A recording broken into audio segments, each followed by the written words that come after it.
Your girl, your knacking professor. I like it. My name na knacking professor. No only me where they carry any size of bola without no complaint. My pickles they wide to carry any bend, any straight. No man when they like this sound what I want do. You understand?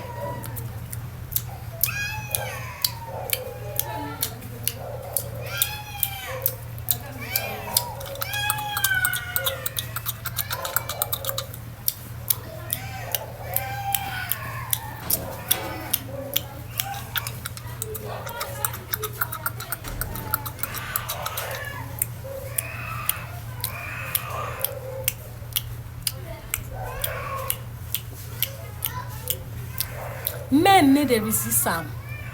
They like that sound.